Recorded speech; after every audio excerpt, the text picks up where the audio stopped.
What's up, and welcome back to the Kind of Funny Screencast. As always, I'm Tim Geddes, joined by the big dog, Kevin Coelho. What up, dude? Love the shirt. Little X-Men hype going on. Yeah. Like to see that.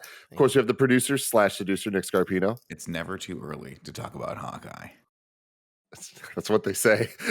And joining us for the first time on the Hawkeye reactions, right? Andy Cortez? The first out of 2 times. Yeah. It's first the third one. Fourth? Well, this is the 4th episode. Third one, though. First out of 3. First out of 3. There you go. Gotcha.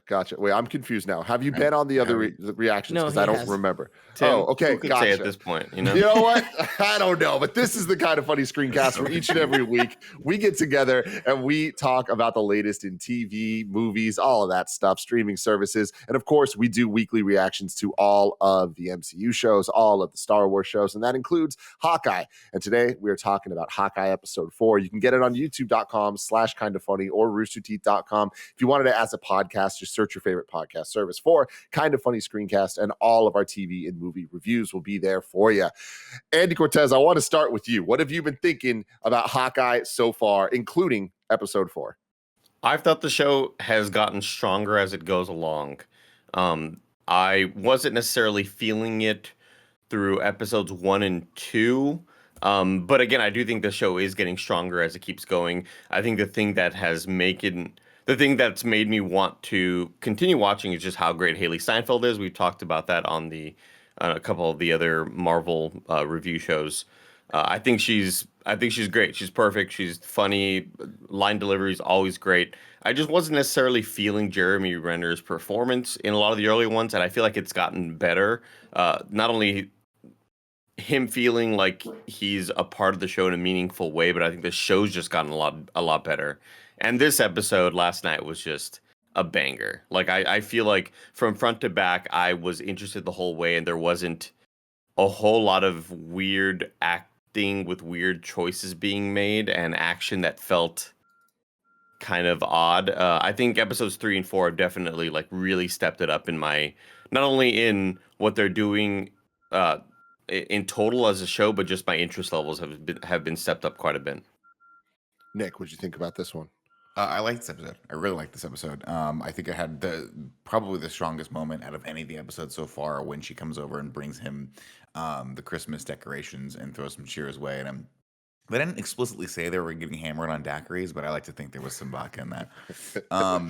And yeah, we had those nice moments where I always like it a show when somebody figures out the obvious, and obviously he's Ronan, and she figures it out, and they have that nice touching moment where he's like, everyone dealt with the blip their own way, and he's like, and she's like, well, you can put that all behind you. He goes, no, I can't put it behind me. It's attached to me, basically. It's following me. It's always going to be there. Really good. It's really, really good. So that part was great. And then I thought the rooftop fight scene was super fun. I like her sneaking into the building her way, where she's like, he's like, okay, I want you to grapple up to the 3rd floor and climb up. It should take you 3 minutes. So she goes, sure, let me help you with your groceries. Like, what are you doing? Don't do that. So all that stuff really worked. I thought Vera Farmiga, the scene with her and Jeremy Renner was top notch, where she's like, you got to just do whatever you're going to do, just do it without my daughter. Like, you get off this case, basically. It's like, I can't do that. And there's like a little subtext in that too. I thought it's good. I think this show continues to get better, and I look forward to it now every week. Kevin. Yeah, I love this episode. I think it really delivered on every front, like the emotional front at the start, like that moment with Vera where she's like, Natasha was pretty good too. Wow. That hit hard, Yeah. I've been like, keep her name out of your mouth, dog. All right? And then the action, like that fight sequence at the end where we have, the 2 Hawkeyes fighting against these one unknown, and then the reveal of it. I got there before there. It was like, oh my God. She was in it. I did. Oh, really? Oh, that's awesome. Wait, I didn't know she was in it at all. Yeah, we talked about it last week, I think, to a degree. Like, someone said she was going to be in this, but I totally forgot. But when he calls her a Black Widow assassin, that doesn't make sense to me. Where I'm a little bit curious of what that means, because at this point the Black Widow program is done, right? Yeah, but she was still one of them. She still had the things and the goggles and stuff. He just recognized her from the tech she used. Yeah, and she fights like Natasha as well. So yeah, probably I wonder. So does he have any idea what the connection is? Because him and Natasha you were have super to think close. so, right? They talked. She must have told I would him. think so. I would think so. But then wouldn't you be like, whoa, whoa, whoa, whoa? Like, you're Natasha's sister. Like, we know Well, each he other. might not know who that is yet. Like good point. at some point, the next meeting, maybe he gets her name and he's like, "Wait, Natasha's little sister." I just thought all the hype was pointing to another cameo, and so I just was not expecting this at all. And I had that like, holy fuck! I not only forgot that's how that movie ended, but I just wasn't expecting to see Florence Pugh in this, and that was really awesome. Do you think Florence Pugh has to do the Russian accent for the rest of her life now? Yes, stuck in it. I mean, Natasha only kept it for like 2 movies, right? That's Yeah, true. right. That's true. Good point. She Yeah. can ditch it. She just do an American Did accent. Tim, what'd you Natasha think of ever it? even have it? Oh yeah, Yeah, the first. I don't Yeah, know, yeah. It's been so Scarlet long Witch ago. did. I don't remember Natasha having an Yeah, I think accent. we're thinking But Scarlet Some Witch. people say Scarlet Witch still has it. I She think does. y'all are actually right. Actually, yeah. yeah, Really? Okay, my bad. because she was in Iron Man 2 and Avengers, and she didn't have an accent. Yeah, she's Right. Anyways, I continue to love this show. I think that everything you guys are saying is spot on. I love the way that these episodes are paced. I love that everyone kind of has something at the end to like kind of get us thinking and tease the next episode. And I think that this being episode 4 out of 6 is a really, really, really good kind of setup episode for the climax, for the finale of the next 2 episodes. And the Yelena reveal was super exciting, and I think very, very well done and well set up in this episode.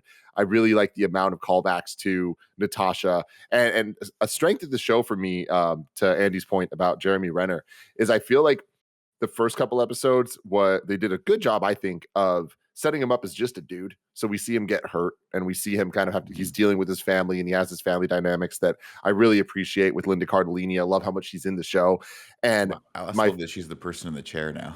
it's great. Definitely. It's great. And what I really like is now 4 episodes in, almost every episode we're seeing him deal with bodily damage. And almost every episode we're seeing him deal with Linda Cardellini, and she's part of the show. I'm surprised by both of those elements. I thought they were going to be kind of just a one and done, and dealing with Natasha's loss as well. I thought they would just be like, oh, they mentioned it that time, so we're not going to go any deeper. But they're really kind of themes of the show, and they keep coming back, and I think in really good ways. And this episode has the killer moments of, him talking to Kate about Natasha. And as he's doing that, I'm a sucker for the score callbacks. And it's the Vormir sacrifice theme They did a really good job with that. And it comes back later when she falls off the edge of the building, and like he freaks out, and like they play that song, which is like, damn, they knew what they were doing there. Yelena gets her Black Widow theme, which I appreciate, of course. He had a lot of faith in those Christmas lights. Yeah, totally. But I really liked Wait, what Christmas lights? Remember, he drops her into the Christmas lights at the end, and she like falls like 3 stories into them. Got Like, it. yeah, I'll tell those you are some what. strong cables. I'll tell you what, this is a deep cut. Jackie Chan had a lot of faith in those Christmas lights too, in Police Story, and those burned the shit But out like, of his hands. he really had faith in it. He did that shit for real. So fucking jumped. Yeah. God damn. I love Jackie Chan. Put him in the MCU.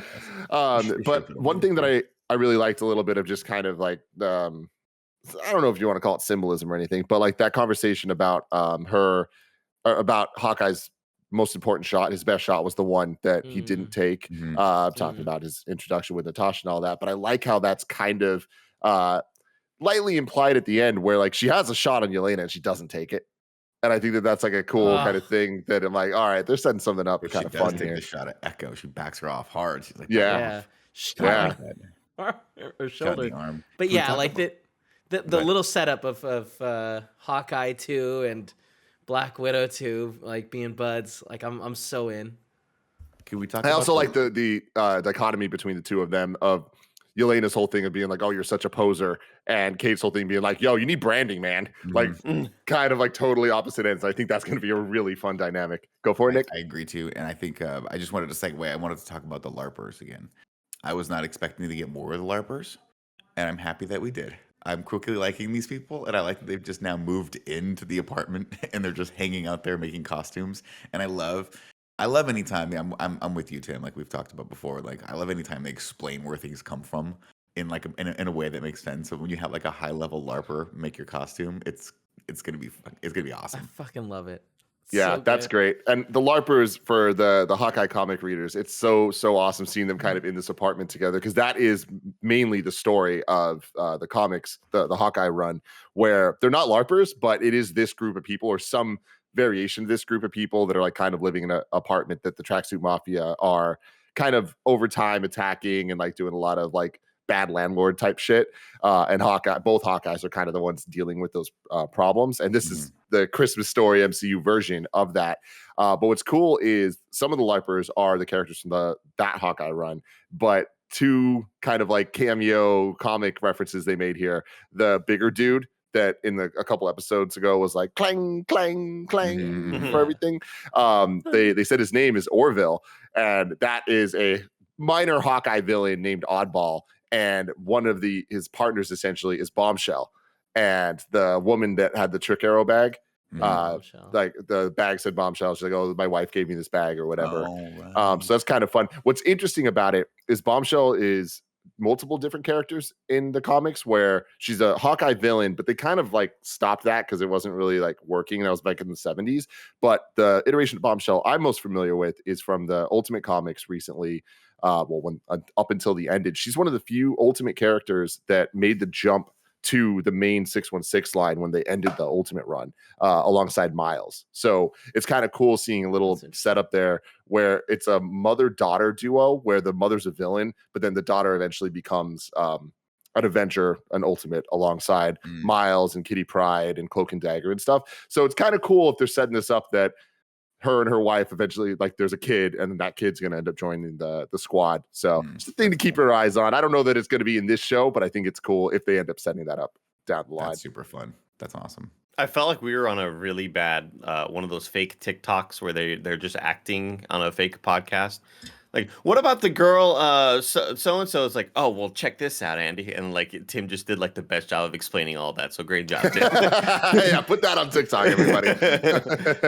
This episode is brought to you by Overland. You all know that Cozy is my middle name, Tim Cozy Geddes. But there's nothing I do every day that's cozier than slipping into some Overland sheepskin slippers. I've been loving them. Greg Miller's been loving them, but especially Gia Tap Harris has been loving them. She keeps talking about them all day. All I hear is slip, slip this and slip, slip that. She's just so comfortable. I see her all the time. Overland uses expert craftsmanship to pair the highest quality merino sheepskin, which is naturally moisture wicking, temperature regulating, and antimicrobial, with supportive memory foam midsoles in order to make slippers that feel better and wear better for longer. If you don't want to wait another day to slip into something way more comfortable, get the best, highest quality sheepskin slippers on the market at overland.com/kindafunny. You'll get free shipping and free returns, and I recommend you go today because these slippers are so beloved that they've been known to sell out and slip off the shelves. That's overland.com/kindafunny, overland.com/kindafunny.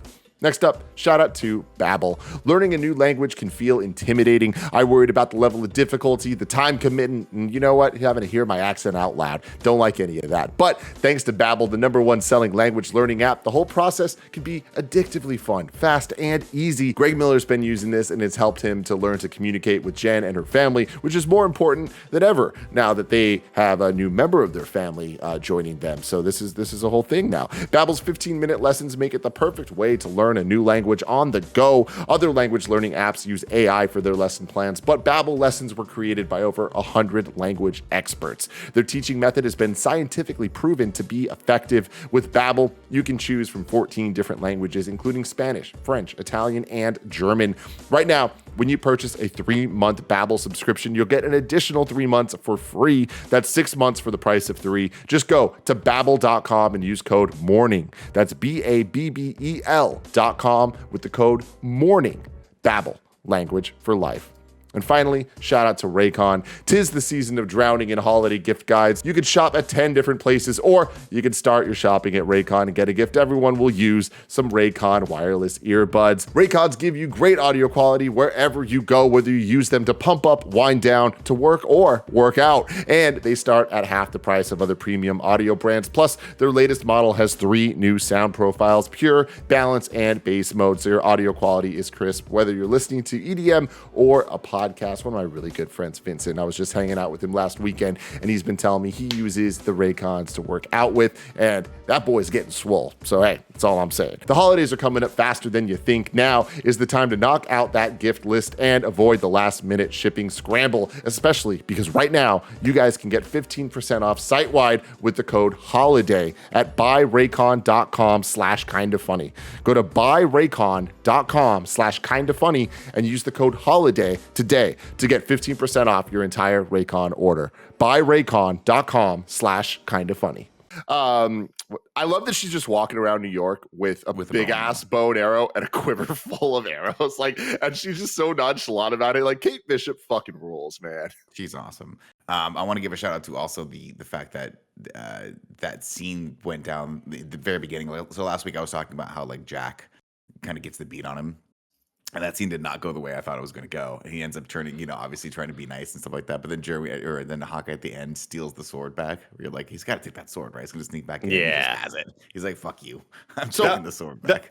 I was going to mention really quickly, that was also a pretty neat scene and you need this to happen because you need to see Vera Farmiga being happy with her boyfriend, Tony Dalton, Jack. We need to see that sequence. And it was kind of awkward because I felt like it was awkwardly set up, but I think it works because we're eventually going to get the scene where Haley Steinfeld has to get pretty heartbroken that the fact that her fucking stepdad is an awful person and she can no longer see her mom being a happy new, I don't know, she's going to get married to this man or whatever.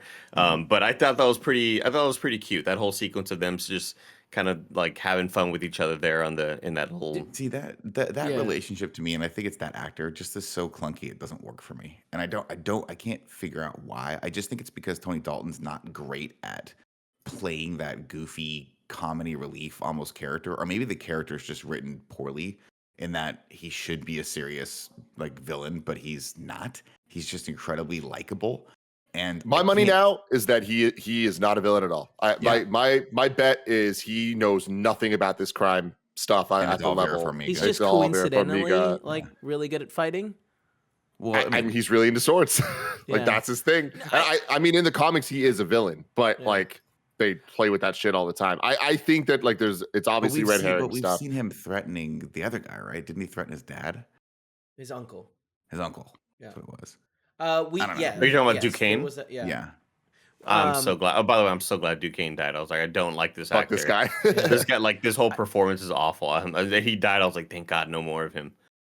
I really hope he's revealed to be someone like whose identity is like a surprise, like a chameleon-like character. The stepdad, because I like the idea that it's Vera that is in charge of everything. She for sure is. She runs a security company. She's for sure the big baddie in this. I don't think she's the big bad. I mean, I think Uncle is big bad, but I think that she is dead.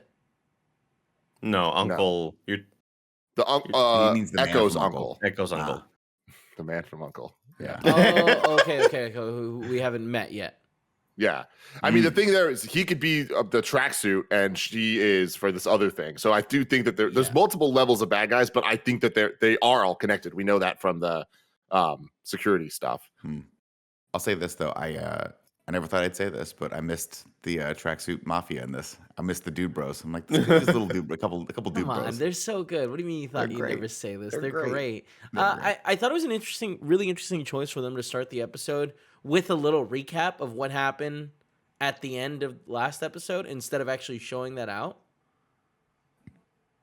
They've been doing the pretty detailed recaps. No, but like the stepdad interacting with Jeremy Renner, right? Like that was just a quick this is what happened instead of seeing that interaction. I see what you're saying. I see what you're saying. Which I thought was interesting because I think I would have liked that scene actually played out. But it was what did this one start with? I don't remember. This starts with them sitting on the couch, basically. Oh, got it. Okay, that makes sense. Like Vera Farmiga, like it was kind of weirdly set up because if you remember last week, they're like creeping around the penthouse, and Vera Farmiga is just like making hot cocoa or something. The case, she's like, "What are you guys doing here?" Everyone's just there, and it's like, wait, how did you not know that they were? This whole scene was very, very clunky for me. I don't love any of the dynamics they're doing here because I think a lot of it's just not well written or well directed. But thankfully, it's it's bolstered by the great acting talents of Vera Farmiga, Haley Steinfeld, and Jeremy Renner. And again, no disrespect to Tony Dalton, I just don't love him in this role for some reason. It just doesn't work for me. I love the back and forth about the trick arrows and like, why not boomerang arrows? And he's like, boomerang arrows, back. like they come back. She's like, You just dodge them. You just have to dodge. Like, it's so damn good. And I like when she calls him CB1. She's like, yeah, just trying it out.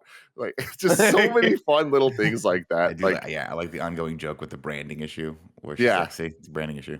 He's having problems. I loved when the dad was like, "You're Archer." Oh my god, I laughed so hard.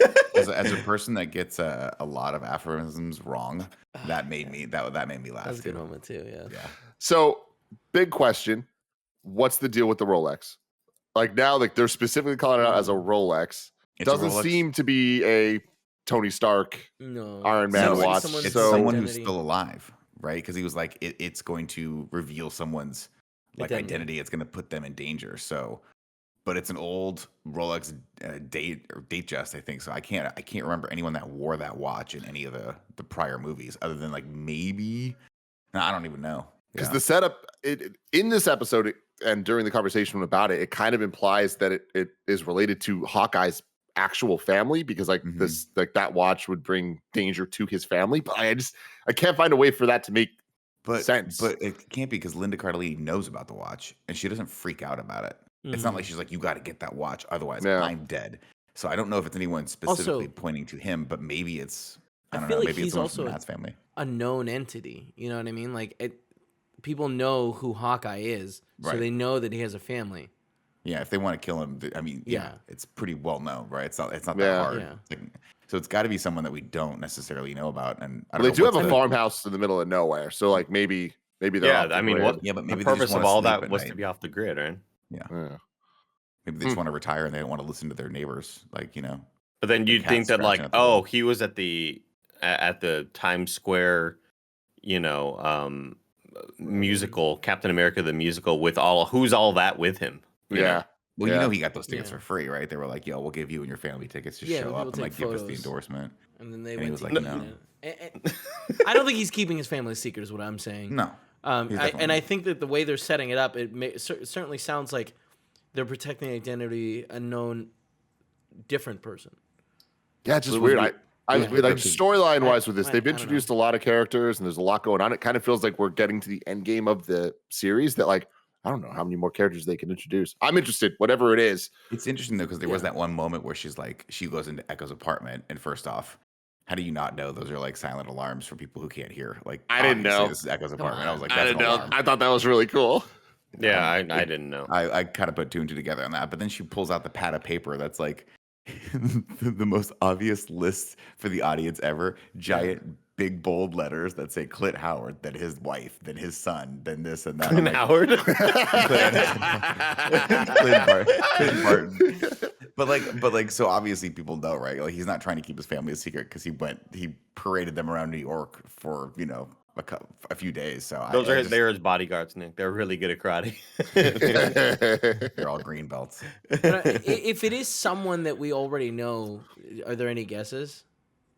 I'm at a loss. Yeah, I don't even. I have no clue as to what that part of the story is actually going for, and whether it's going to be a main part of the story. Like, I think part of me is wondering: is all this this sort of break-in scene to get the watch just a reason to introduce Yelena?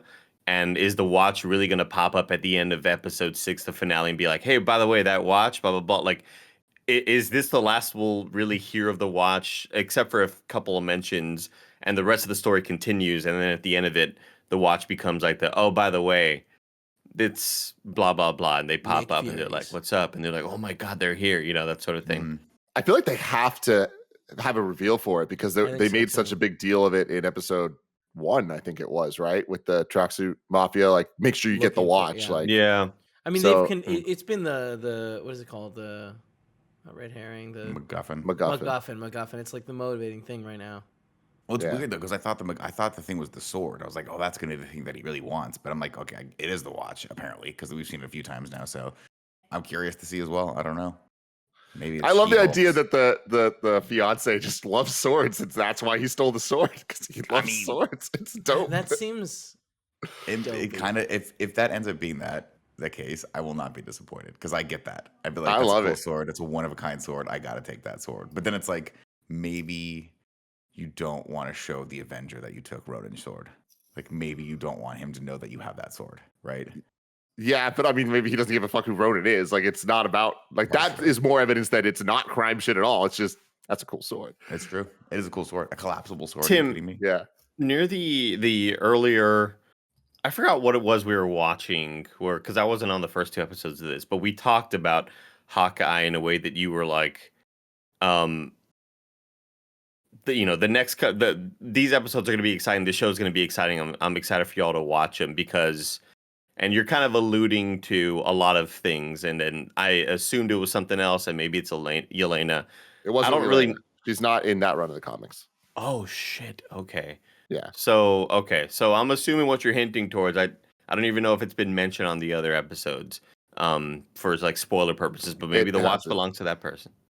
That is a good call. It definitely could be. And I alluded to that in the last episode because I don't want to spoil it for these guys because they don't know yet.